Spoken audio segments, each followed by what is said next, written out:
बिस्मिल्लाहिर्रहमानिर्रहीम बिस्मिल्लाहिर्रहमानिर्रहीम। शुरू अल्लाह के बाबरकत नाम से। सबसे पहले आज आप तमाम बच्चों को ये बताना चाहूँगा कि कल इंशाअल्लाह ADA पार्ट 2 का पाकिस्तान स्टडीज़ का पेपर है और बहुत सारे बच्चे सुबह से जो है वो मुझे कॉल कर रहे हैं, मैसेजेस कर रहे हैं कि कल का पेपर की किस तरीके से हम डिस्ट्रीब्यूशन करें मार्क्स की, किस तरीके से क्या क्या चीज़ें याद करें कि हमारा मुताले पाकिस्तान का पेपर बेहतरीन अंदाज में हो सके।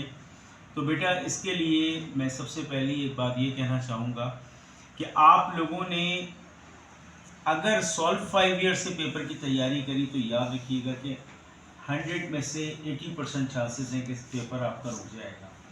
सबसे बेस्ट बुक जो है हमारे पास उसका नाम है मुताले पाकिस्तान की बुक, और ये डॉक्टर आज़म चौधरी की बुक है जिसमें चैप्टर वाइज जो है वो आपको बहुत शानदार मटेरियल मिलेगा और आप इसके ज़रिए तैयारी A1 कर सकते हैं। अब इस चैप्टर के अंदर, इस बुक के अंदर जो चैप्टर्स हैं इनकी टोटल तादाद तकरीबन 14 चैप्टर्स हैं।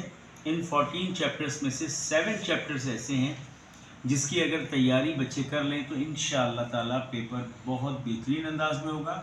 दूसरी और अहम बात ये कि पेपर जो पाकिस्तान स्टडीज़ का है ये मुश्तमिल होता है 2 हिस्सों पर। एक हिस्सा जो हिस्सा अलिफ कहलाता है, इसमें से आप ज़्यादा से ज़्यादा 3 सवाल और कम से कम 2 सवाल अटेम्प्ट करेंगे, और जो सेक्शन बी है, अगर आपने पार्ट 1 से हिस्सा अलिफ से अगर आपने 3 सवाल अटेम्प्ट करें तो हिस्सा बे से 2 सवाल, और अगर हिस्सा बे से 3 सवाल करें अटेम्प्ट तो हिस्सा अलिफ से 2 सवाल अटेम्प्ट करने, यानी कुल मिला के 5 सवाल हल करने हैं।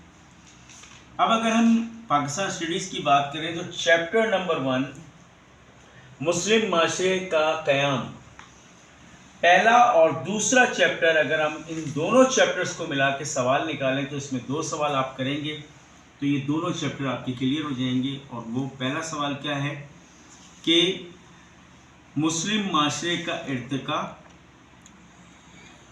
बरे-सग़ीर में मुस्लिम माशरे का इर्तिका या बरे-सग़ीर में सिंध पर खुसूसी हमले के हवाले से जो इसका हवाला है, इन दोनों सवालों को अगर आपने याद कर लिया तो जब बरे-सग़ीर में हम बात करते हैं कि मुस्लिम माशरे का इर्तिका, तो इसमें सूफिया कराम उलमा का किरदार भी आ जाएगा, चाहे वो शाह वलीउल्लाह का आए या मुजद्दिद अलिफ सानी का आए, ये दोनों के दोनों सवाल इसी में से हमारे सॉल्व हो जाएंगे।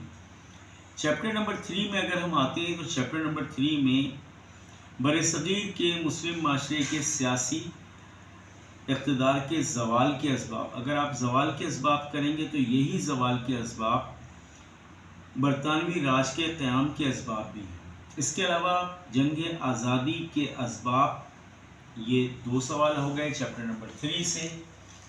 चैप्टर नंबर 4 से आपको सिर्फ एक चीज़ करनी है और वो क्या करना है कि दारुल उलूम देवबंद को कर लीजिएगा और अलीगढ़ तहरीक कर लें आप, या सर सैयद की तालीमी और सियासी खदमात कर लें, इन दोनों को मिलाकर भी एक ही क्वेश्चन बन जाएगा। उसके अलावा अगर दारुल उलूम देवबंद आपने कर लिया तो दारुल उलूम देवबंद के अंदर जो मटेरियल है वही मटेरियल जो है वो आपके पास अंजुमन हिमायत इस्लाम या मदरसा मंज़िलुल इस्लाम बरेली, ये दोनों भी सवाल इसी पर अटैम्प्ट हो जाएंगे। उसके बाद चैप्टर नंबर 4 के अंदर अगर आप आते हैं तो इसमें एक ही सवाल आपके पास इम्पोर्टेंट है, वो है आपके पास मिसाक़ लखनऊ पर नोट आता है या ऑल इंडिया मुस्लिम लीग के क़याम के अग़राज़ व मक़ासिद आता है। चैप्टर नंबर 6 में आप एक नोट याद करेंगे, 2 कौमी नज़रिया।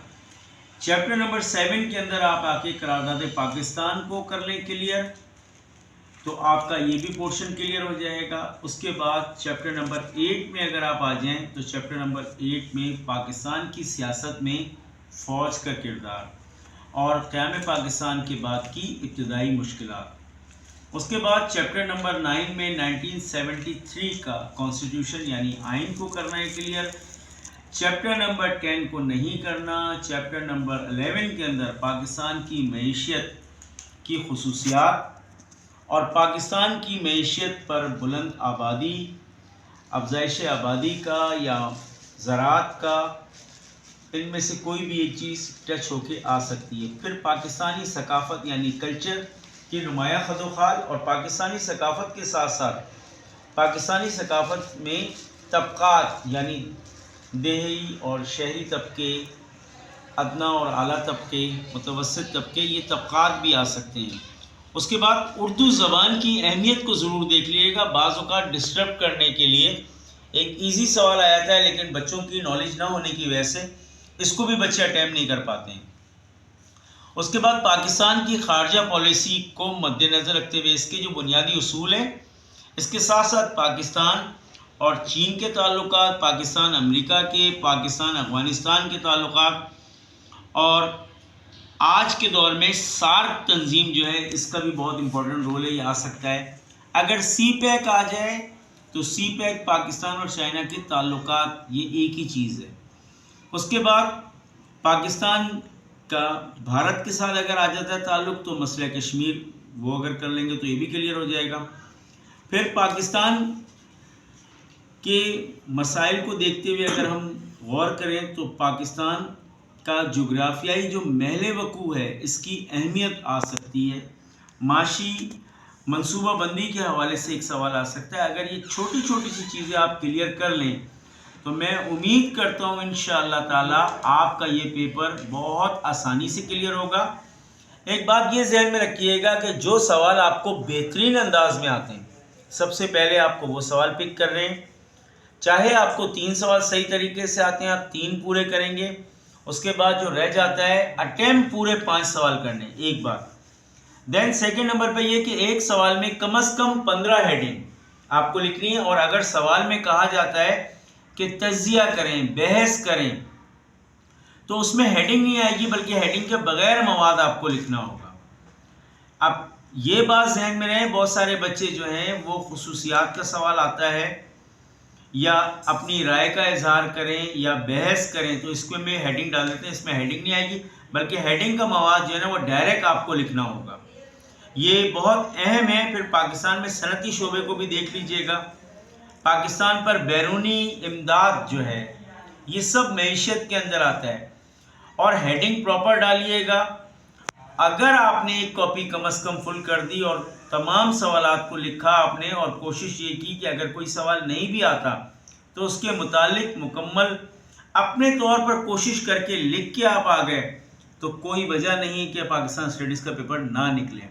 اب اس کے بعد میں تھوڑی دیر میں 5 کوئسچن پر مشتمل ایک گیسٹ پیپر بھی پرووائڈ کر رہا ہوں جو بھی آپ سب لوگوں کو مل جائے گا۔ آئی ہوپ آپ سب کو میری بات سمجھ میں آئی ہوگی۔ السلام علیکم۔